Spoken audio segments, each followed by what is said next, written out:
घर घर की कहानी. एक सुंदर गोष्ट, ज्या गोष्टीद्वारे खूप अनमोल संदेश प्रत्येक घरातील प्रत्येक पत्नीला, एका स्त्रीला, एका मुलांच्या आईला हा खूप मोठा अनमोल संदेश देणारी ही गोष्ट. सुखी कुटुंब, चौकोनी कुटुंब, वाढत गेलेली मुलं, एक मुलगा आणि एक मुलगी, अगदी कॉलेज गोईंग गर्ल आणि कॉलेजच्या शेवटच्या वर्षाला किंवा शेवटचं वर्ष संपून निवांतपणे आयुष्य जगणारा तरुण बेकार मुलगा, असं त्या चौकोनी कुटुंबातलं एक चित्र. चाललंय जीवन. बाप कमावतोय, 50 ते 55 वर्ष बापाचं वय. आयुष्यभर खस्ता खाऊन संसारासाठी सगळं काही, मुलांना सुखसुविधा मिळाव्यात, पत्नीला हवं ते मिळावं आणि दरमहा घराचा गाडासुद्धा व्यवस्थित चालावा, असंच प्रामाणिकपणे संसारात लक्ष घालणारा नवरा. आणि मग डॉमिनेटिंग पत्नी. जिथं जिथं म्हणून सरळमार्गी माणसं आहेत, तिथं तिथं हे चित्र दिसणं तसं काही नवीन नाही आहे. त्यामुळं काही लोकांना वाटेल की मी काय असं नवीन सांगतोय, आणि नवीन काहीच नाही, म्हणूनच मी सुरुवात केली घर घर की कहाणी. फक्त आपल्याला आता या कहाणीमध्ये कसा बदल करता येईल यासाठी हा संदेश समाजाला देणं अत्यंत आवश्यक आहे आजकाल. कारण जग इतकं जोरात धावतंय ना, आणि प्रत्येकाला अगदी हातापर्यंत सगळ्या सुविधा मिळत चालल्यात. या गोष्टीचा कुठेतरी येणाऱ्या पिढीवर वाईट परिणाम तर होतोच आहे. आणि त्यातून मग जर त्यांचं पालन पोषण करताना, लहानाचे मोठे करताना, जर त्या घरातल्या पत्नीनी आपल्या पतीबद्दल त्यांच्या त्या मुलांच्या कळत्या वयापासून, म्हणजे साधारणतः 6-8 वय झाल्यानंतर मुलांचं बारीक लक्ष असतं की नक्की आई बाबांशी कशी वागते, आई शेजाऱ्यांशी कशी वागते, आई मैत्रिणींच्याबद्दल काय बोलते, आई एखाद्या मैत्रिणीशी फोनवर बोलताना दुसऱ्या मैत्रिणीचा उच्चार कशा पद्धतीने करते, एकंदरीतच आपल्या आईने नातेवाईकांशी संबंध कसे ठेवलेत, हे सगळं पाहून मनावरती त्याच त्याच प्रतिमा निर्माण होत जातात. असं ते लहानगं वय,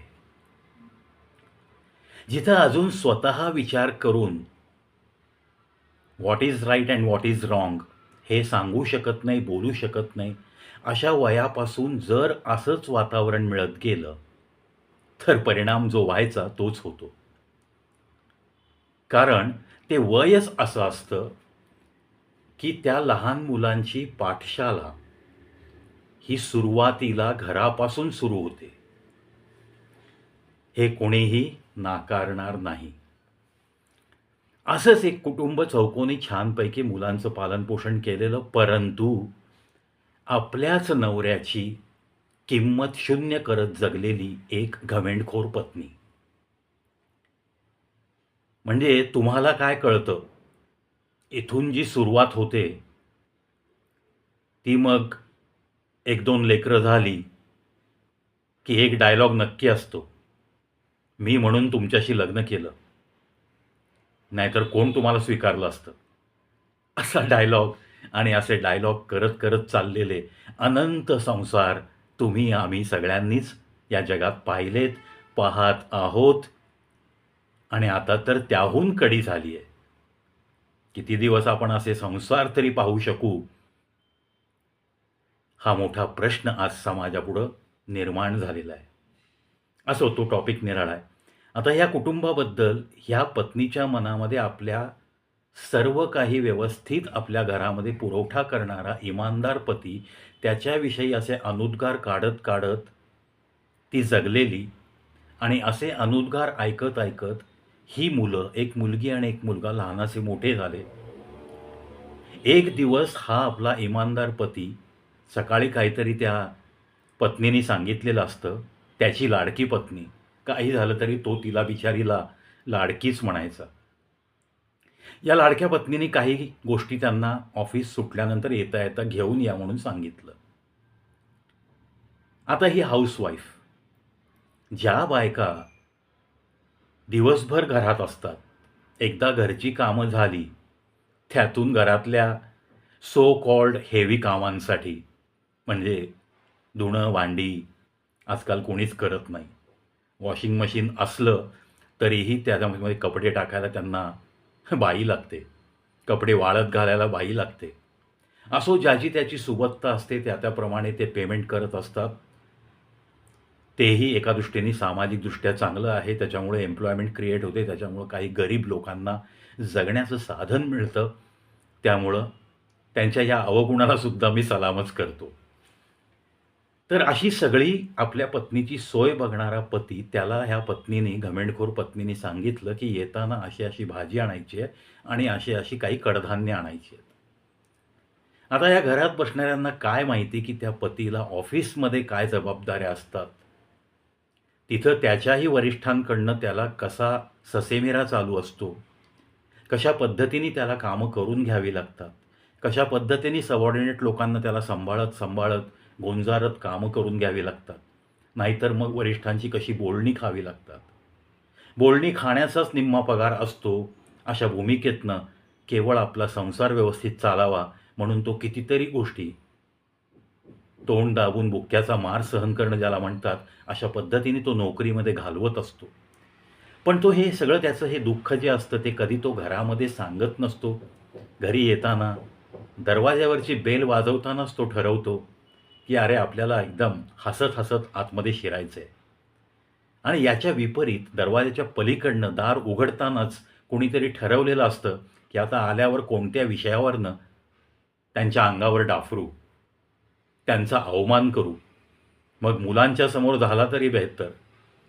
असं काहीसं एक विचित्र वातावरण घराघरामध्ये दिसून येतं. त्याच पद्धतीने तो नवरा थकून भागून ऑफिसमधनं घरी येतो आणि लगेच दार उघडल्यावर ती फायरिंग चालू करते घमेंडखोर पत्नी. तुम्हाला मी सकाळी ह्या वस्तू आणायला सांगितल्या होत्या, त्या आणल्यात का? चप्पल बूट काढायच्या आधी पहिल्यांदा मला ते सांगा.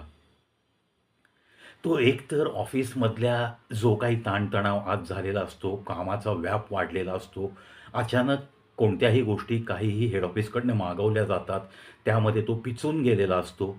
आणि या सगळ्या धावपळीमध्ये तो काय आणायचं सांगितलं होतं आपल्या पत्नीने, लाडक्या पत्नीने, ते विसरून जातो आणि तो ॲपॉलॉजी व्यक्त करतो. अरे, आय एम एक्स्ट्रीमली सॉरी हां. तू जे सांगितलं होतं ना, त्या वस्तू मी आणायला विसरलो आहे. त्याचं पुढचं बोलणं ऐकून घेण्याच्या आधीच टिपिकल ठराविक डायलॉग सुरू झाले. कोचवर मुलगा बसलेला आहे. तुम्ही काहीच कामाचे नाही हो. एक गोष्ट तुमच्या लक्षात राहत नाही. नाहीतरी तुमच्या काय आहे हो? संसारात कुठे लक्ष आहे? काय केलंत तुम्ही? तुम्ही काय करता आमच्यासाठी? साध्या साध्या गोष्टी तुमच्या लक्षात राहत नाहीत. साधं काम सांगितलं तर तुमच्या हातनं होत नाही. मी म्हणून तुमच्याशी लग्न केलं. अशी सर्व डायलॉगची सरबत्ती त्या कॉलेज संपलेल्या, अगदी धट्ट्याकट्ट्या युवक झालेल्या आपल्या मुलासमोर ती बरळत राहिली. आणि मग वैतागून तो मुलगाही म्हणतो, की "पप्पा, तुम्ही खरंच काही कामाचे नाही आहेत. तुम्ही जर व्यवस्थित असता ना, तर आम्हाला लहानपणापासून या आईच्या तोंडून या अशाच गोष्टी ऐकत आम्ही मोठे झालो. हे घडलं नसतं. खरंच तुम्ही काही कामाचे नाहीत." तो व्यक्ती अतिशय हतबुद्ध होतो, की अरे मी कोणासाठी मरतोय? अरे मी कोणासाठी हे सगळं करतोय? वेळेवर लाईट बिल भरतोय, वेळेवर दुधाचं बिल देतोय, वेळेवर मी किराणा आणतोय. वेळेवर बायकोला साड्या पाहिजेत, साड्या घेतोय. मुलांनी टी शर्ट, जीन पॅन्ट मागितली, खरेदीला पैसे मागितले, आउटिंगला पैसे मागितले, मी देतोय लगेच. मुलीला हवे तसे टी शर्ट, जीन्स आणून देतोय.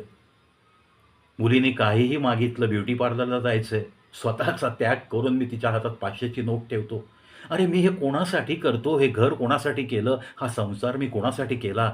असा एक मोठा प्रश्नचिन्ह अशी बोलणी खाल्ल्यानंतर त्याच्या मनात घोंगावत राहतो. अनेक प्रश्नांचा त्याच्या मनावरती भडीमार सुरू होतो आणि तेवढ्यात तो फ्रेश व्हायला जाताना मुलीचा मैत्रिणीला सुरू असलेला फोन पण ऐकतो. अर्थात ती जोरात बोलत असते. तिचा काही फोन चोरून ऐकणं इतकी घाणेरडी मनोवृत्ती असलेला तो बाप नव्हता. सहज तिच्या खोलीच्या दारातनं त्याला ते शब्द कानी पडतात. नाही गं, मला तर ना खूप चांगला व्यक्ती पाहिजे. माझा लग्नाचा नवरा मी असा हुडकणारे ना, तो माझ्या पप्पांसारखा बिलकुल नसला पाहिजे. त्याने माझ्यासाठी भरपूर काही केलं पाहिजे. तो माझ्या पप्पांसारखा बिलकुल नसला पाहिजे. हे वाक्य कोणत्या बापाला जिव्हारी लागणार नाही हो? मग ह्या दिवशी हा असा सगळा तमाशा निमूटपणे सहन केल्यानंतर ती व्यक्ती शेवटी काय ठरवू शकते? काय करू शकते? अव्याहतपणे 30 वर्ष जर असा जाच सहन केला असेल एखाद्या लाडक्या पत्नीचा, असे अनुद्गार ऐकत ऐकतच त्याचा संसार जर होत असेल, सर्व काही प्रामाणिकपणे या पत्नीसाठी, या मुलांसाठी झटणाऱ्या व्यक्तीच्या बाबतीत जर असं घडत असेल, तर त्याच्या मनात काय विचार येऊ शकतात?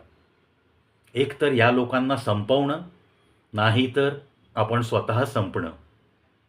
हे 2 पराकोटीचे विचार 30-30 वर्ष सहनशक्ती कोणाची असते हो? हे सहज आहे. कारण इमानदारीत, प्रामाणिकपणे तुम्ही राबत असताना सुद्धा तुमची जर अवहेलना होत असेल, तुम्ही केलेल्या कष्टाचं जर चीजच नसेल, तुमच्या कष्टांना शून्य किंमत असेल आणि त्याचबरोबर तुमचीसुद्धा किंमत शून्य केली जात असेल, तर त्याचे पडसाद नक्की उमटतात. हा साधा आणि सरळ मानवी गुणधर्म आहे. याच्या पराकोटीची जर सहनशक्ती असेल, तर तो मग संतच माणूस ना. मग तो अगदी वर्षातल्या सगळ्या पंढरपूरच्या वाऱ्या करणारा सात्विक वारकरीच झाला तो. त्यामुळं जे व्हायचं तेच झालं आणि ह्या इमानदार पतीच्या मनात या प्रश्नांचा भडीमार असा काही त्याला सतावून गेला, की त्याने एक निर्णय घेतला.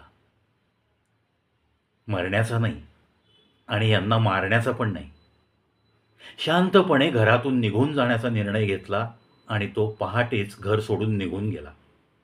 जाताना टिपॉयवरती रात्रभरात या प्रश्नांचा भडीमार सहन करताना जेवढ्या म्हणून भावना आल्या, त्या सगळ्या भावना एका कागदावर उतरवल्या आणि स्पष्ट सांगितलं, की आनंदात जगा, मी तुमच्या या चौकटीच्या बाहेर चाललोय, मला शोधण्याचा सुद्धा प्रयत्न करू नका. आणि तो या घरातून निघून जातो. यथावकाश महिना संपतो आणि एक एक देणेकरी त्या पत्नीकडं मागायला लागतात पैसे. घरातला नोकर, घरातली मोलकरीण, सोसायटीचं जे काही असेल ते, जिथं राहतात तिथलं देणं, दर महिन्याला जे काही मेंटेनन्स देतात ते, लाईट बिल झालं ते, अशा सगळ्या गोष्टी ज्या इनिशियली जो हा बाप इमानदारीत करायचा, त्या भरण्यासाठी, त्या मिळवण्यासाठी प्रत्येकजण त्यांच्या दाराशी येऊ लागतो आणि तेव्हा ही हतबल होऊन जाते लाडकी पत्नी. घमेंडखोर पत्नी हतबल होऊन जाते, कारण ती तर हाऊसवाईफ असते, ती काही कमवत नसते. कमवत असती तर तिची घमेंड अजून निराळी असली असती, जी आपण पाहतो समाजात. थोडंफार कमवायला लागलं की पोरींना अगदी आकाश ठेंगणं वाटायला लागतं. माँ बाप, भाई बहन, किस झाड की पत्ती, अशा पद्धतीने त्यांचं वागणं सुरू होतं. कपडे घालण्याचं तारतम्य त्यांचं बदलून जातं. कोणीही काही सांगितलं तर ते ऐकण्याची मनोवृत्ती राहत नाही. हे सध्याच्या परिस्थितीतलं चित्र आहे. सध्याच्या बायकांचं पण चित्र काही फारसं चांगलं नाही आहे. कारण स्वतःच्या पायावर उभं आहोत आम्ही, आम्हाला भयंकर घमेंड. मग आजकाल ते प्रॉपर्टीमध्ये माझंही नाव घाल, दोघांच्या नावाने पाहिजे प्रॉपर्टी, ही पहिली बेसिक कंडिशन आजकाल खूप ठिकाणी दिसून येते. मग ती घमेंड अशी काही असते की त्याच्यानंतर मग घरामध्ये आबोला सुरू होतो. किंमत न देणं हे तर चालूच असतं.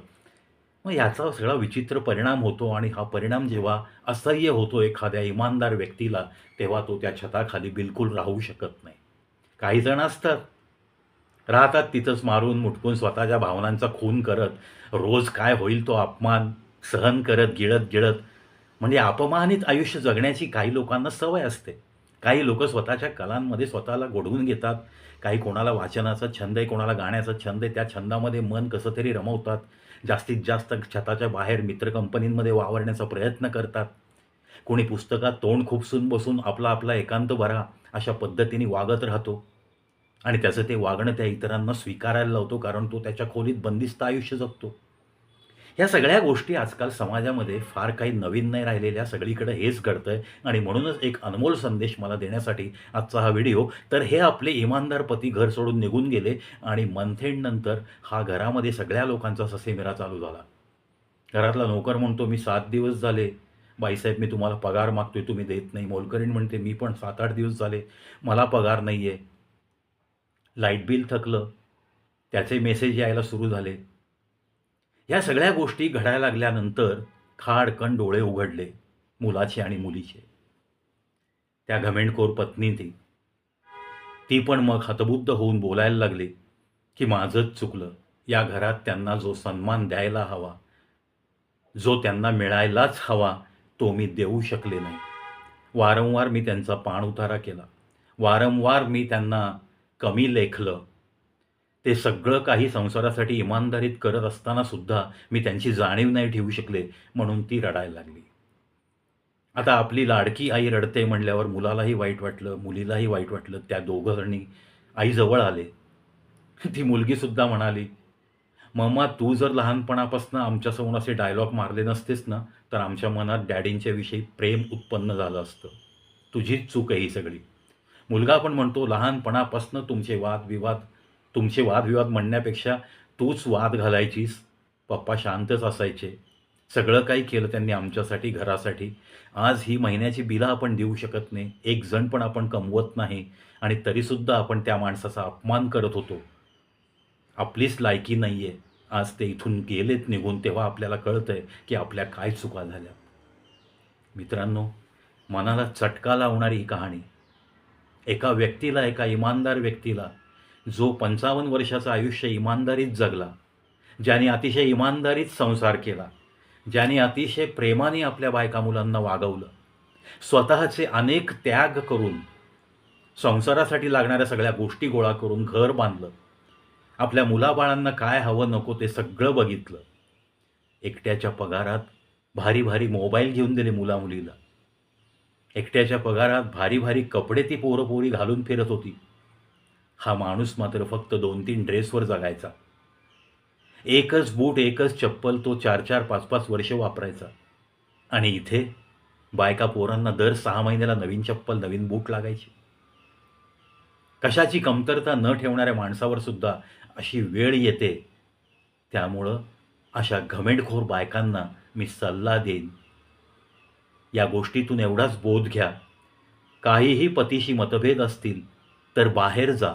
मुलांसमोर कोणतेही मतभेद मुलांसमोर सुद्धा चव्हाट्यावर आणू नका. बाकीच्या गोष्टी तर खूप लांब. मैत्रिणीला फोनवरती आपल्या नवऱ्याची बदनामी करण्यात काही स्त्रियांना खूप आनंद वाटत असतो. ती तिकडून तिच्या नवऱ्याची बदनामी करते आणि ही इकडून हिच्या नवऱ्याची बदनामी करते आणि मग 15 मिनिटाचा कॉल 45 मिनिटापर्यंत वाढत जातो. अशासुद्धा स्त्रिया आहेत. प्रत्येक स्त्रीला मला काय दोष द्यायचा नाही आहे. पण ह्या ज्या मानवी प्रवृत्ती आहेत, ज्याच्यामुळं नुकसान होतं, काही घरांची सगळी बांधणी, जे काही पायाभरणी असते एखाद्या घराची, एखादा माणूस खूप कष्टातनं हे उभं केलेलं असतं त्याने, त्याची मानसिक यातना त्याला सहन नाही झाल्या तर आत्महत्यासुद्धा घडतात. अशा कंटिन्युअस टॉर्चरमुळं माणूस आत्महत्येसुद्धा प्रवृत्त होतो. याची जाण ठेवायला तयार नाही आहे कोणी. जो माणूस जो त्याग करतो, त्या त्यागाला थोडं तरी किंमत द्यावी आपण, अशी मानसिकता कोणाचीच नाहीये. तो माणूस फक्त नालायक. अशा पद्धतीने जर तुम्ही बायका पतीची जर काही तुमची बदनामी करत असाल घरातल्या घरात, मुलांच्या समोर, नातेवाईकांच्या समोर, मैत्रिणींच्या समोर, तर कधीही आजकालच्या जगात, आजकालच्या जीवनात अशी वेळ कोणत्याही हाऊसवाईफवर येऊ शकते. नशीब की त्यांनी सगळं घरदार विकून तो परागंदा नाही झाला. नाहीतर मग हे तिघं रस्त्यावरच आले असते चांगले वठणीवर आले असते असं मला तरी वाटतं. चला, समाजामध्ये अशा गोष्टी घडू नयेत या एकाच सदहेतूने अशा काही गोष्टींच्या रूपाने छोटा मोठा संदेश देण्याचा हा प्रवीचा प्रयत्न असतो. तुम्हाला ही कथा कशी वाटली? यातून मिळणारा संदेश तुम्हाला कसा वाटला? या सगळ्या गोष्टी कॉमेंट बॉक्समध्ये नक्की या.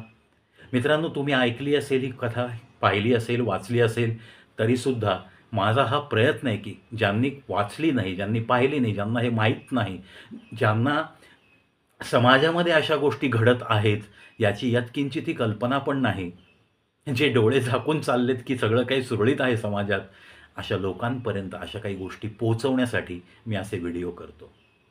धन्यवाद.